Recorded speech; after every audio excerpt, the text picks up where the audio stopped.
এই ফুল, এইগুলো নিয়ে কোথায় যাচ্ছিস রে? কিঞ্জল দাদাবাবু এগুলো সব ওনার ঘরে রাখতে বলেছিলেন, তাই নিয়ে যাচ্ছিলাম। এগুলো দে আমাকে। কিঞ্জল বলেছে? আচ্ছা ঠিক আছে, তুই যা।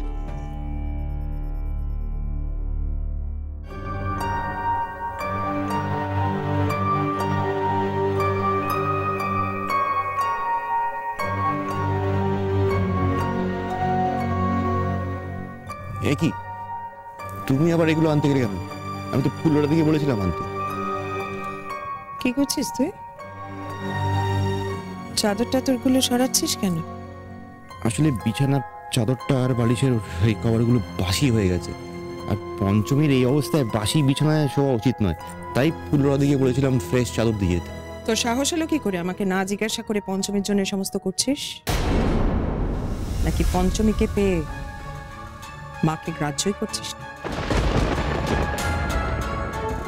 কি বলছো মা? আর তাছাড়া এখন তো প্রমাণ হয়ে গেছে পঞ্চমীর গর্ভে বাবা নীলকণ্ঠের অংশ। না না না না না, এখনো কিচ্ছু প্রমাণ হয়নি। এখনো প্রমাণ হয়নি যে পঞ্চমী চরিত্রহীন নয়। মম, কারোর চরিত্র নিয়ে এভাবে আঙুল তুলো না। 100 বার তুলব। দুপোটা চোখের জল ফেললো কি ফেললো না, তার জন্য একেবারে বুক ফাটছে না রে তোর? এখনই ভুলে গেলি?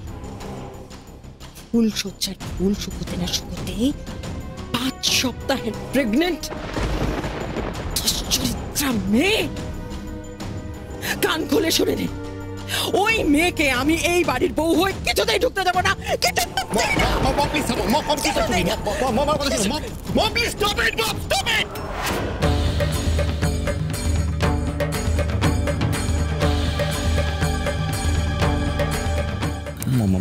আমার কথাটা শোনো mom, I am sorry mom, please please আমার কথাটা বোঝার চেষ্টা করো মম, প্লিজ মম, একটু শান্ত হও।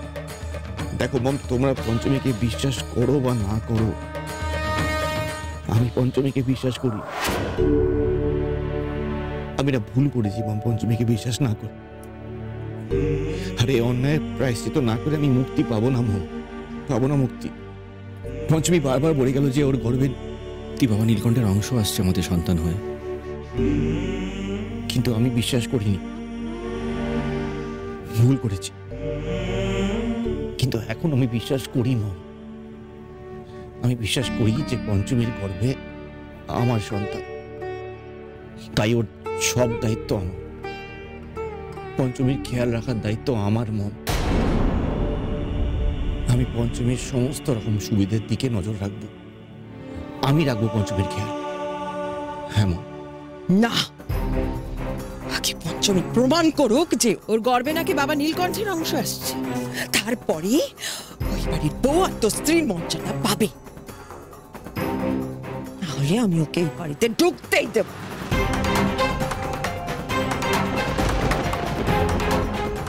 এতক্ষণ পঞ্চমী যা যা ভেলকে দেখিয়েছে তা ওর ওই কাকিমার সাহায্য।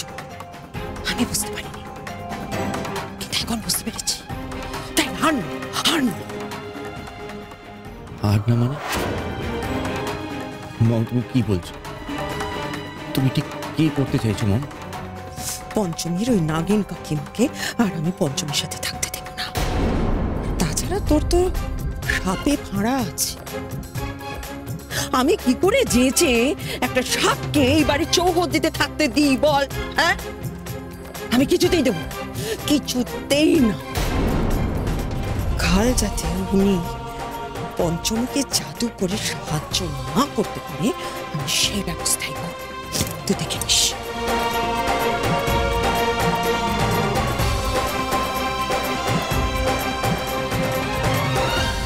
ঠিক আছে মম, আমিও কথা দিচ্ছি, পঞ্চমীর আর কোনো অযত্ন আমি হতে দেব না, কিছুদিন।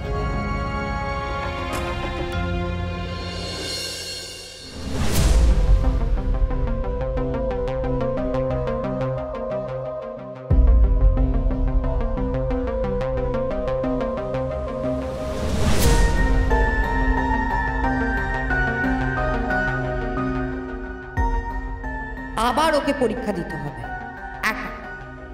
আরো কঠিন পরীক্ষা। তাহলে পঞ্চমীকে এবার জলের উপর দিয়ে হাঁটতে হবে।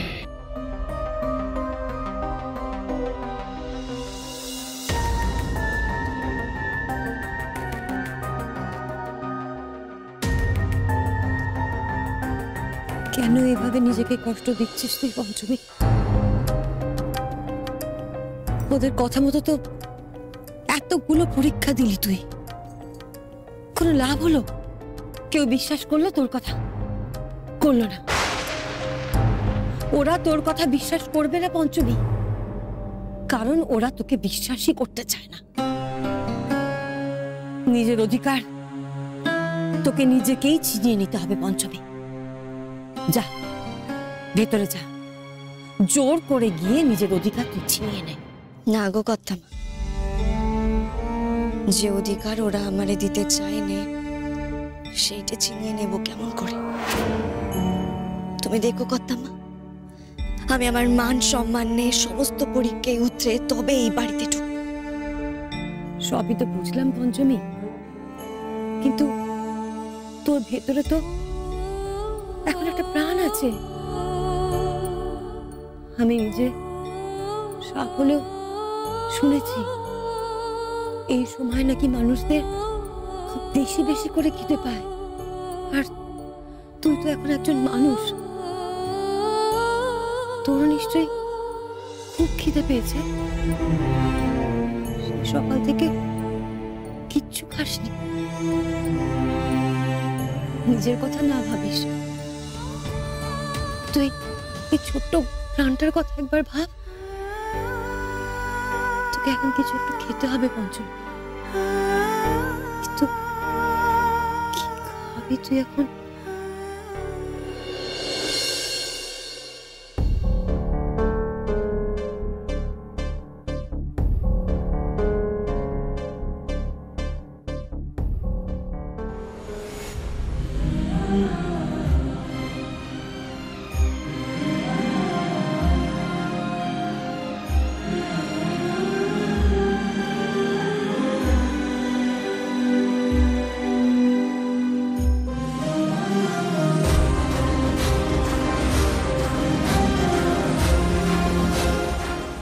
প্রসাদটা খেয়ে নিন। আমি তো কিছু খাবো না। পঞ্চমী, এটা আপনার ঠাকুরের প্রসাদ, আপনি কিন্তু না বলতে পারবেন না। জেদ না করে খেয়ে নিন, ধরুন।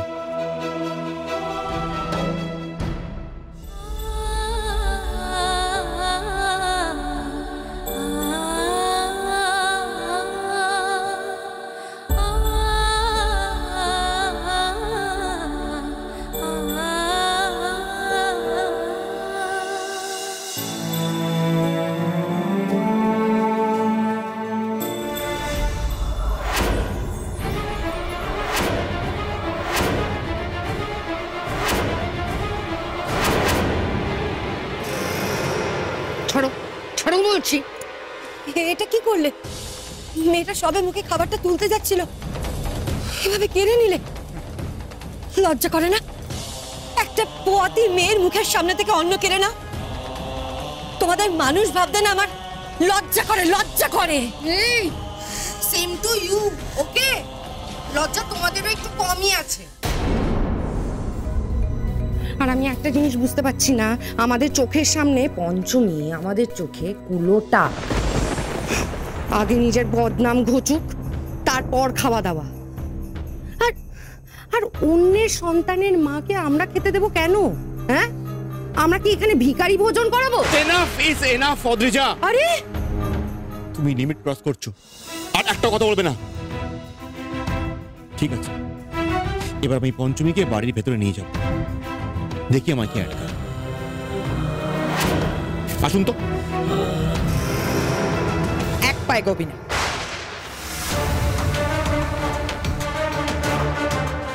এক পাও না।